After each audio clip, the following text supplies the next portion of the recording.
The following is a Comfortably Zoned Radio Network production.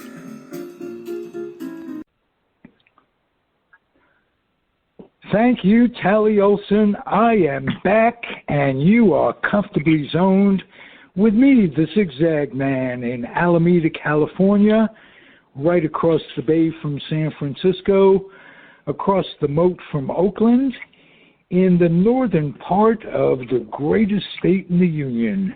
Now, that may be a tie, because my guest is originally from Massachusetts. I'm originally from New York, and we both live in California. As a matter of fact, we both reside in my hometown for 30 years. Wow. Alameda, Not California. Bad. Not bad, huh? Jerry Feitelberg, my steady guest and friend and mentor in a lot of ways, Jerry. I thought I'd take a moment just to give your credentials. You were the Pharmacist of the Year in California in 1995 for a variety of wonderful reasons. And you were the team doctor, or the team pharmacist for the A's in the Tony La Russa days. Yep. So, and you're also a political scientist and wonderful friend. So I'm privileged to have you on a regular basis. And you had something to say. We were talking off air about a podcast that I did a week or so ago.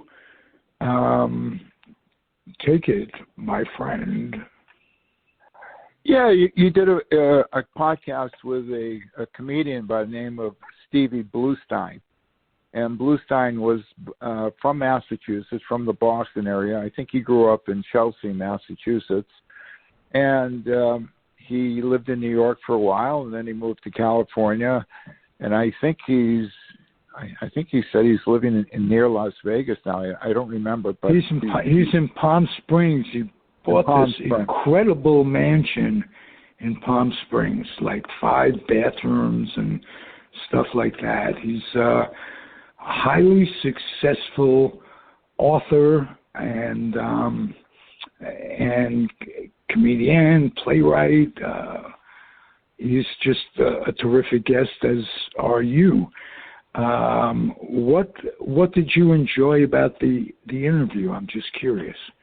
I enjoyed his talking about how he had moved out to Hollywood, and he got into stand-up comedy. I think he wanted to be a writer more so than a comedian, and then someone encouraged him to do that, and he went down there and he said, "Yeah, I can do that." And he went up and did it, and he became quite successful at it. And in his travels, in his journey, his life's journey, you mentioned he was an author, and he's written a book called Point of Pines at a nearby town to where he grew up. Well, he grew up in Chelsea, as I said, and right next to Chelsea was Revere Beach. And for those people who aren't familiar with the Boston area, there used to be 2 amusement parks in the Boston area. One was in the town of Hull or Nantasket. They had Paragon Park with the roller coaster and the bumper cars. And the other was right on in Revere Beach. And in Revere, they used to also have, back in the day, they used to have dog racing at a dog track. And they had amusements along Revere Beach. And as a kid, I would go out there with a couple of friends. We'd take the subway out. You had to make a change at the Milk Street station in Boston to get out there. And your memory is how many years ago are we talking about? And let's show the people what kind of memory you have. It was in the early 50s, around 1952. Right. Yeah, it was a long time ago. It was a long But time. you remember the station? You remember the station and the name of the station? Yeah.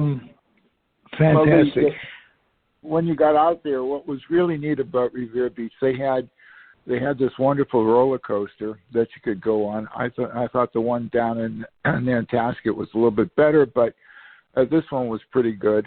They had a wonderful amusement called the Virginia Reel, which was kind of fun. And the other thing is because they had a large Italian population in the Boston area, especially in Revere Beach, they used to have these stands where you could get a pepper and onion and an Italian sausage sandwich, and just walking by, the smells were just phenomenal. Or get a roast beef sandwich with peppers and onions, Sicilian style. Couldn't go wrong. Just wonderful. Wow. Great memories and great thoughts. It's amazing what an interview will evoke in people. Just what one questions them with, and what one was getting the response. I thought that was a terrific interview. I welcome him back anytime.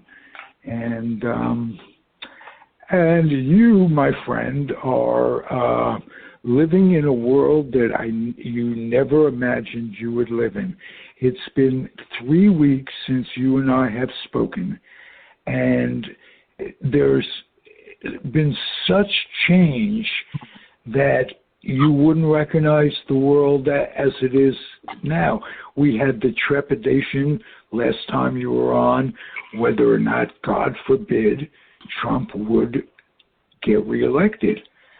And not only that, but would it stand up and all of that. Now things are strangely just as terrifying as back then. Yeah, and I agree with you 100%. Who would have thought? And I had several journeys around the sun in my 82 years of life on this planet, 82 revolutions around the planet and around the sun. And in those journeys, I never thought that I'd ever see what's gone on in the last, since the election, and actually before the election. You remember Trump saying he was never going to lose to Biden, and if he lost, the election was rigged. Well, he lost. And for 2 months, he's been whining and complaining that he won the election and he won in a landslide. Just absolute lies. He lost. He was not gracious about it. He told his followers he would never concede, and he continues spewing this garbage that he won the election and he won by a landslide and that the elections were rigged. 62 lawsuits were filed. All of them, but one, were tossed out. They could not produce any evidence of fraud. They could not produce any evidence that the states didn't perform in the way they're prescribed by law. So it kept on going and going and going. He started posting on Twitter before they cut him off. Be in the Capitol on January 6th. Be wild. So these people who were his followers, you remember earlier in the year when the people were in Michigan were told to wear masks, he was yelling, "Liberate Florida, liberate Michigan, liberate Virginia." He was actually fomenting violence back in those days. So he continued to do it, and what he did on January 6th when he had that address to his followers, and he made those remarks, he lit the fire. They walked down Pennsylvania Avenue or wherever to the Capitol, and they overwhelmed the Capitol Police. They invaded it. When I saw them smashing the windows and destroying the property, I was really upset, because those buildings belong to me, they belong to you, they belong to the American people, and they were destroying our property. They were attacking us. Then two things really got me going. I was absolutely livid, enraged, and boiling. One was the Camp Auschwitz T-shirt. Oh, yeah. And the other one, 6 million weren't enough. And since we are the Jewish persuasion, we know what happened. My mother lost a cousin in the Holocaust. Well, I lost my grandmother, and uncles, and their kids before I was born. I never got to see a major part of my father's side of the family were wiped out in that. And so, of course, we Jews were taken by that. But what I was taken by is that there were X number of policemen, police people, both in the Capitol, on the Capitol Police Force, and the response was horrible, by the way, with the police, with the National Guard. You could blame Trump for a lot of it, but not for a basic mindset of having X number of cops in cahoots with the rioters and the overthrowers. That scares me. Police detective from Philadelphia was caught down there, and many others that haven't been identified yet.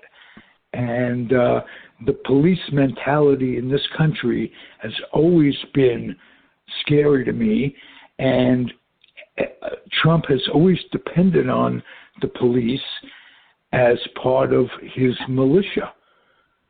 So it's frickin' scary.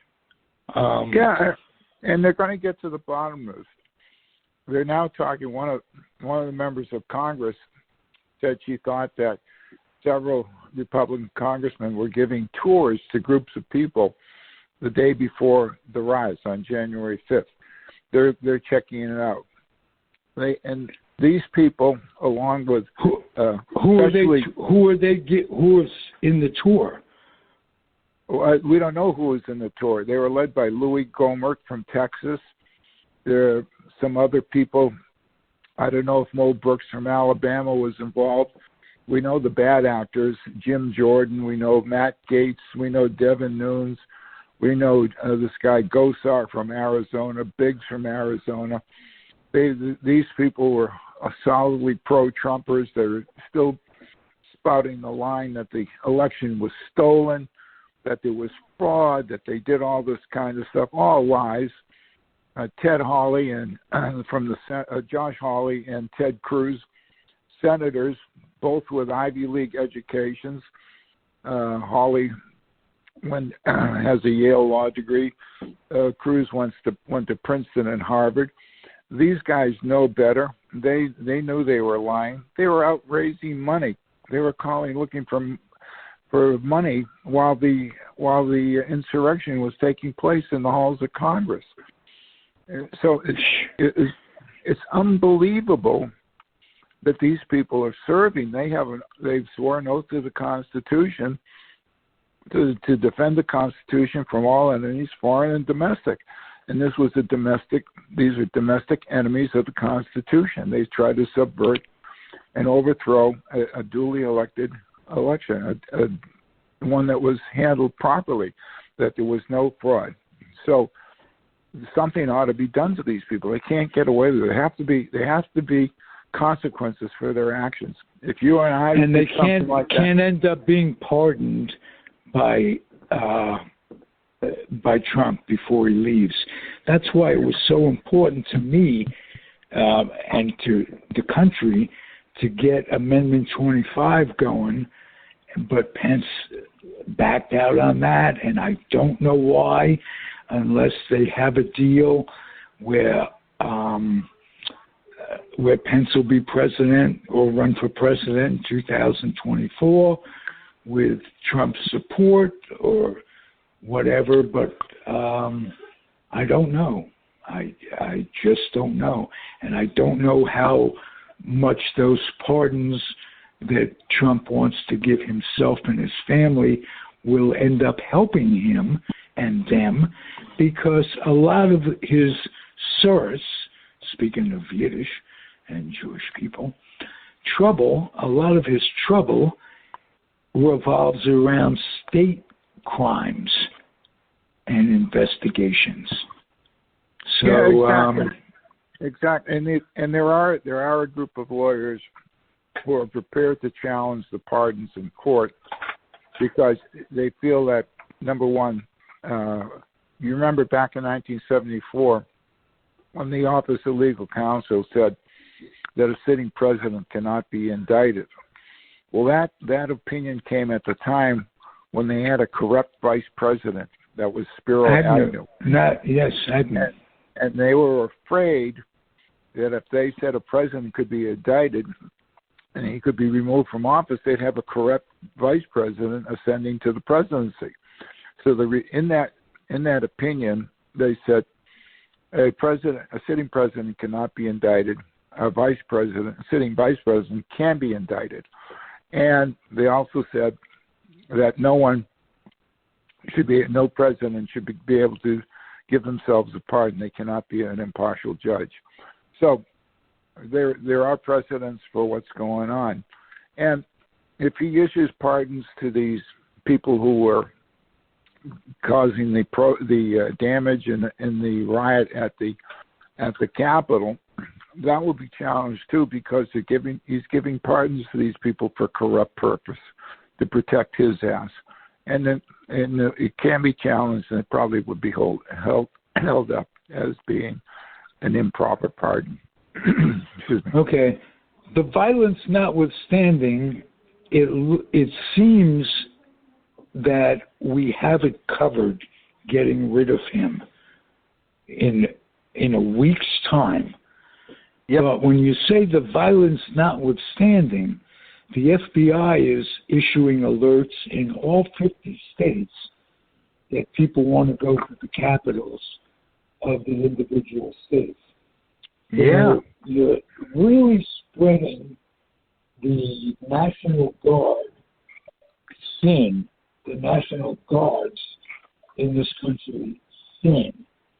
What if there was another emergency come along just at this time? Well, I don't from outside of the United States. Well, I don't think all the National Guards are going to put everybody on alert. They'll maybe put a portion of the guard on alert because maybe Northern California for Sacramento, they'll have the guard units in the Sacramento area on alert, and they could also have it. The guys that are in San Francisco if they need more. But I'm sure they're not going to call the guys up from Southern California. So no, because they have their that's true. That's true. Let's see how it goes. Yeah, you may be we don't know. We don't know, and that's why I say it's scary as hell. Have you, in your 82 years, ever experienced this kind of tumult, these spookies before? Never. Never. Nor would I ever believe it would happen until Trump got elected 4 years ago. And at the time he got elected, I was very concerned because I knew who he was, I knew what he did, and he has done exactly what he's been doing for the last 4 years. And it's only getting worse and worse and worse. I never imagined that the office that he'd wear off on the office rather than the office wearing off on him. In other words, does that explain it a little bit? Because every president has come to the middle in their philosophy. They've made changes. They've grown. They've had ideas and stuff. This fucking guy has not had one idea since he started other than making money and enriching himself and his family by the experience of being president. And they're just sickening, and it was sickening to me and still is, most of all, with the kids in cages. That was terrible. And they knew if that exactly wasn't indicative of what was going to happen, what did we as a society expect it to happen 3 years down the road when you start out with that? I mean, you would think that's the most disgusting thing in the world, separating children from their parents and all that. How could that be beat? That's it. And we have seen stuff like I'm saying every day is a major drama. And if it were fiction, it would be highly entertaining. Yeah, his behavior in that regard was cruel and inhumane. What they did to those families, to rip a baby who may have been breastfeeding away from her mother. They'll never find it. They'll never find either one. The parents will never be reunited. The child will grow up in foster care. Who knows what's going to happen to the child? But and they did it with impunity. They actually enjoyed doing it. I really believe it. That's how sick they were. And a lot of our Jewish people, and a certain percentages are Republican. I'd say maybe 30% are Republican now, 70% Democratic. They loved Trump's policies towards Israel. Towards Israel, exactly. But you know why he did it? He did it for two reasons. Number one, he didn't do it because of great love for Jewish people. He did it because his base, the Christian evangelicals, want to make sure that Jerusalem is in hands of the Jewish people when the rapture occurs, when Jesus comes back. That's number one. The second reason was the late Sheldon Adelson, who passed away yesterday. Adelson was a billionaire. He owned the Venetian Casino in Las Vegas, and he had casinos in Macau, and near part of Hong Kong, now part of China. And Adelson was stooping money to Trump. I think he gave $50 million to Trump for either his campaign or whatever. Adelson, Adelson, by the way, grew up in Boston in the Dorchester section, which is about 3-4 miles from where I grew up in Boston. And I never met him when I was there, but he became a self-made billionaire. And his wife Miriam, who's an Israeli physician, she got the Medal of Freedom. You notice that Bill Belichick turned down the Medal of Freedom because he thought it was inappropriate at this time to take it. Yeah. Right.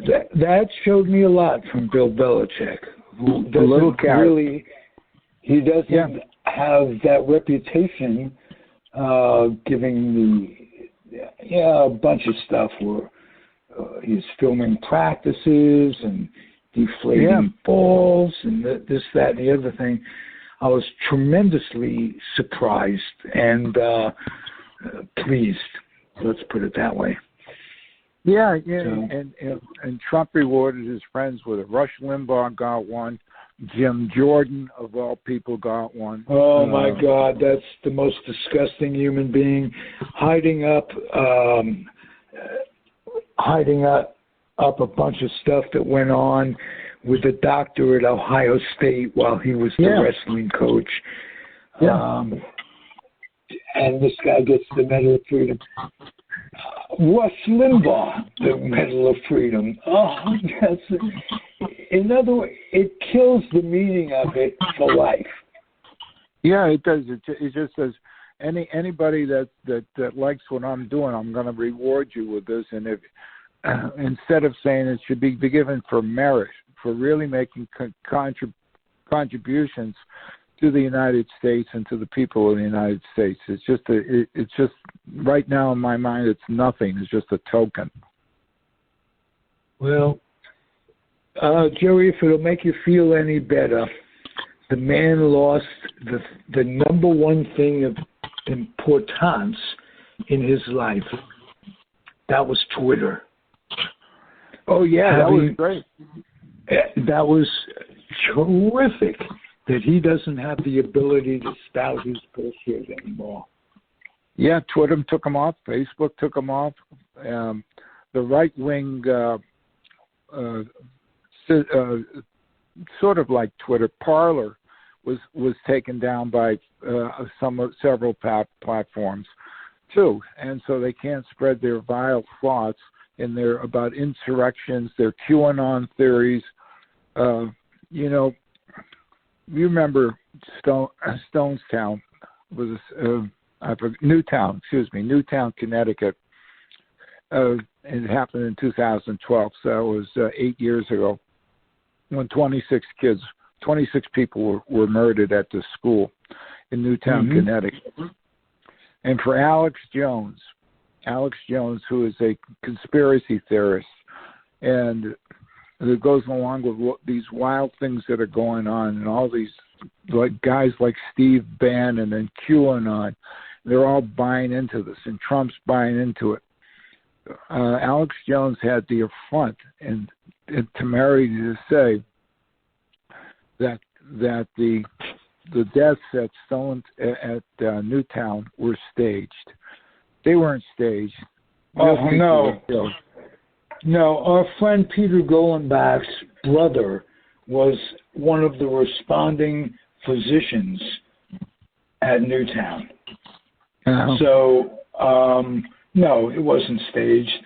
And if you believe that, please defriend me or befriend me or the opposite on Facebook. I don't want to know some of your beliefs if it gets into that. This is a crazy world, and whatever you say about Trump, his enablers make it possible. So, yeah, and you got in Congress now a woman by the name of Lauren Boebert from Colorado. She tried to get through the metal detector she objected to the metal detector, and she was stopped going into the House of Representatives because she was carrying a weapon. And the House rules preclude anyone from having a weapon on the floor. And she got very upset about it. And others... Well, and Pelosi said she'd fine anybody that avoids the metal detector $10,000. Yeah, and well, I agree 100%. Yeah, I agree. Well, I'm sure the NRA has already said, "Oh, we'll cover that. No problem." I don't know about that. The NRA is almost broke because of what Wayne LaPierre did to that organization, but that's another story. We have a series. It was interesting. Trump got impeached yesterday, the first president to be impeached twice in a 4-year term, and now he owns half of all the impeachments of all the presidents. There have been 4 impeachments. He has been impeached twice. The trial will go on after he leaves office. Hopefully, the inauguration is 6 days on Wednesday. On the 19th, there are things that have to be done at the White House with Biden. Hopefully, he won't be there. Trump won't be there. And today is Thursday. Today's the 14th. Maybe tomorrow he'll just fly to Mar-a-Lago and stay there until his term ends. They'll do everybody a favor. All right. Hey, listen, I want to segue to something before we go because time is of the essence. Since we spoke, the passing of Casey Jones. Yeah. I know you were a Boston Celtic fan growing up, and I read an incredibly interesting article to me about how Casey, as a coach, ran into the same prejudice, and this was like 25 years later by the time he was coaching, as that Jackie Robinson ran into.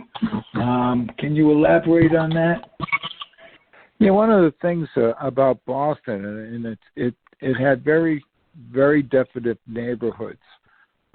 South Boston belonged to the Irish, East Boston and the north end of Boston was Italian.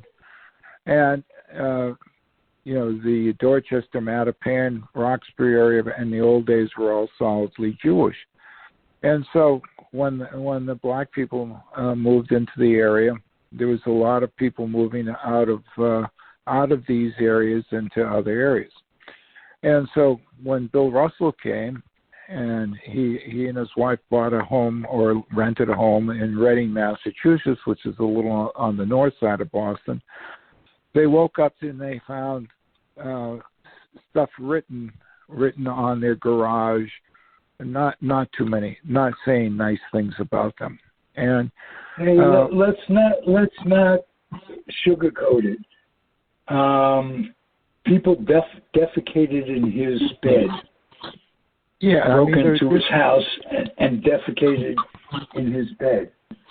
Yeah, it just did terrible things. And so for black players in Boston, it may have been a very, very difficult experience for them playing for Boston. Russell left. He apparently would go there on occasions, but he was never going to live there after his playing days or coaching days were over. Now, Casey Jones was there, and he did coach the team for a while. He coached a couple other teams too, but he is primarily identified with the Celtics. And it doesn't surprise me that he had a difficult time either. And it's just a bad commentary. When they had court-ordered busing, they were bringing black kids from the south end of Boston, Roxbury and south end of Boston. They were going to South Boston, which was primarily an Irish neighborhood. Things were bad for them. They had all kinds of fights, and they eventually had to stop it. There was court-ordered busing, and it's still difficult. They're very, very defined racial neighborhoods in Boston, and it's a very sad situation to this day.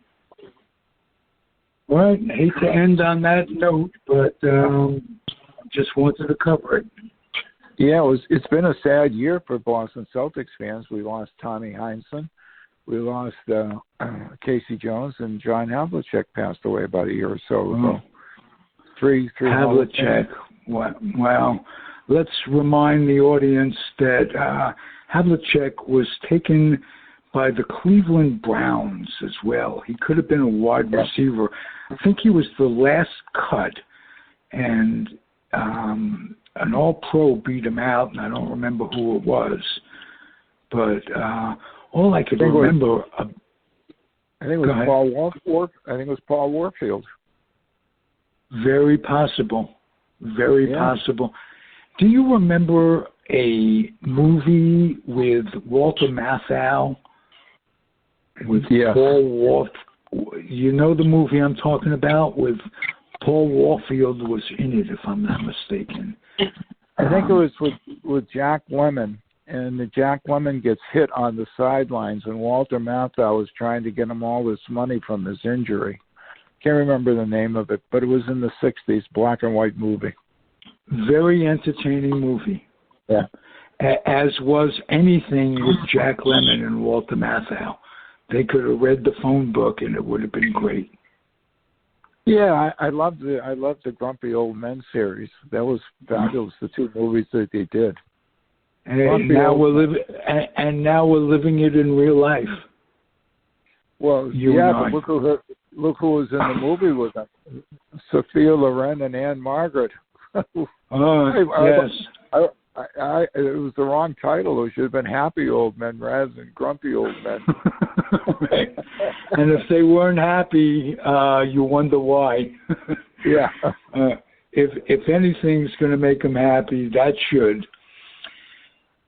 Jerry, what a pleasure. Thank you for being my friend. Yeah, we'll do it again. The street goes both ways, Ralph. Thank you, too. Beautiful. It's Comfortably Zoned Radio Network. I'm Ralph Tycho. the weak link of it all. Happy trails, everybody. Okay, bye-bye.